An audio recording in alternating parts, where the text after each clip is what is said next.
Hi. Today I thought I'd read you one of my favorite stories from when I was your age. And it's by a man named Robert McCloskey. And it's called Make Way for Ducklings. So, get yourself comfortable. Maybe put your feety pajamas on. And sit back and listen to Make Way for Ducklings.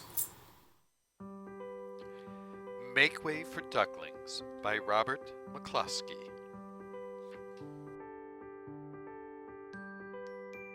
Mr. and Mrs. Mallard were looking for a place to live, but every time Mr. Mallard saw what looked like a nice place, Mrs. Mallard said it was no good. There was sure to be foxes in the woods or turtles in the water, and she was not going to raise a family where there might be foxes or turtles. So they flew on and on. When they got to Boston, they felt too tired to fly any further. There was a nice pond in the public garden with a little island on it. The very place to spend a night, quacked Mr. Mallard, so down they flapped. Next morning they fished for their breakfast in the mud at the bottom of the pond, but they didn't find much. Just as they were getting ready to start on their way, a strange, enormous bird came by. It was pushing a boat full of people, and there was a man sitting on its back. "Good morning," quacked Mr. Mallard, being polite. The big bird was too proud to answer, but the people on the boat threw peanuts into the water, so the Mallards followed them all round the pond and got another breakfast better than the first.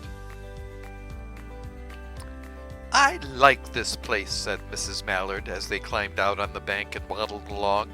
"Why don't we build a nest and raise our ducklings right in this pond? There are no foxes and no turtles, and the people feed us peanuts. What could be better?" "Good," said Mr. Mallard, delighted that at last Mrs. Mallard had found a place that suited her. But "Look out!" squawked Mrs. Mallard, all of a dither.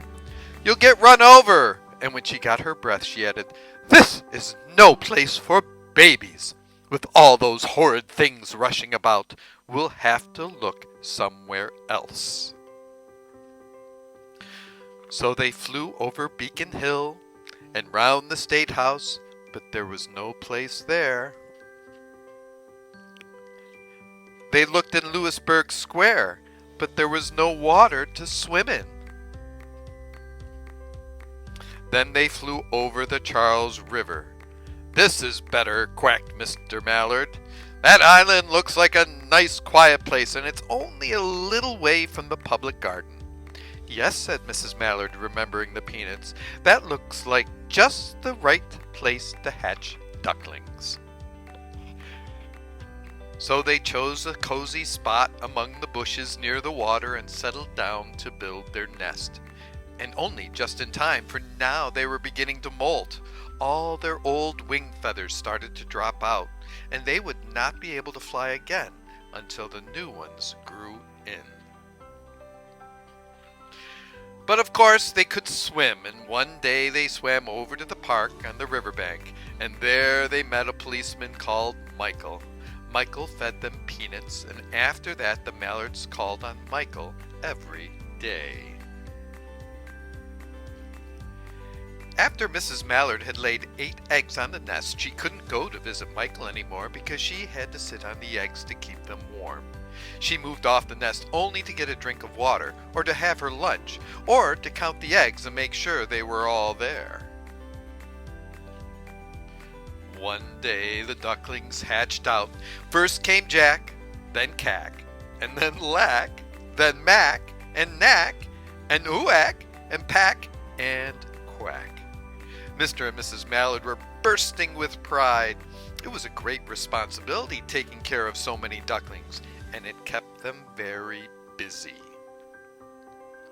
One day, Mr. Mallard decided he'd like to take a trip to see what the rest of the river was like, further on. So off he set. "I'll meet you in a week in the public gardens," he quacked over his shoulder. "Take good care of the ducklings." "Don't you worry," said Mrs. Mallard. "I know all about bringing up children." And she did. She taught them how to swim and dive. She taught them to walk in a line, to come when they were called, and to keep a safe distance from bikes and scooters and other things with wheels. When at last she felt perfectly satisfied with them, she said one morning, "Come along, children, follow me." Before you could wink an eyelash, Jack, Cack, Lack, Mack, Knack, Ooack, Pack, and Quack fell into line, just as they had been taught. Mrs. Mallard led the way into the water, and they swam behind her to the opposite bank. There they waded ashore and waddled along till they came to the highway.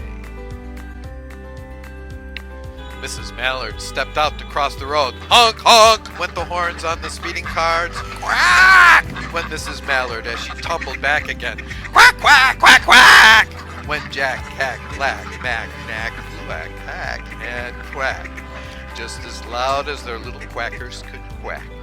The cars kept speeding by and honking, and Mrs. Mallard and the ducklings kept right on quack, quack, quacking. They made such a noise that Michael came running, waving his arms and blowing his whistle. He planted himself in the center of the road, raised one hand to stop traffic, and then beckoned with the other, the way policemen do for Mrs. Mallard to cross over. As soon as Mrs. Mallard and the ducklings were safe on the other side and on their way down Mount Vernon Street, Michael rushed back to his police booth.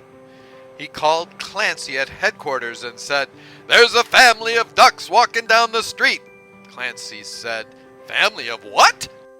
"Ducks," yelled Michael. "Send the police car, quick!" Meanwhile, Mrs. Mallard had reached the corner bookshop and turned onto Charles Street with Jack, Cack, Lack, Mack, Knack, Ooack, Pack, and Quack, all marching in line behind her. Everyone stared. An old lady from Beacon Hill said, "Isn't it amazing?" And the man who swept the streets said, "Well, now, ain't that nice?" And when Mrs. Mallard heard them, she was so proud she tipped her nose in the air and walked along with an extra swing in her waddle. When they came to the corner of Beacon Street, there was the police car with 4 policemen that Clancy had sent from headquarters. The policemen held back the traffic so Mrs. Mallard and the ducklings could march across the street, right on into the public garden. Inside the gate, they all turned round to say thank you to the policemen. The policemen smiled and waved goodbye. When they reached the pond and swam across to the little island, where there was Mr. Mallard waiting for them, just as he had promised.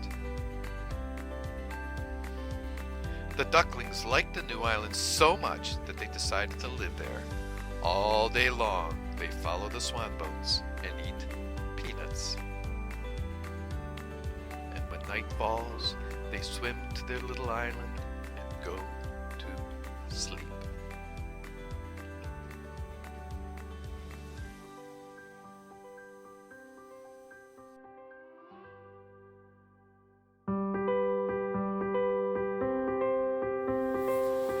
So I hope you enjoyed that story.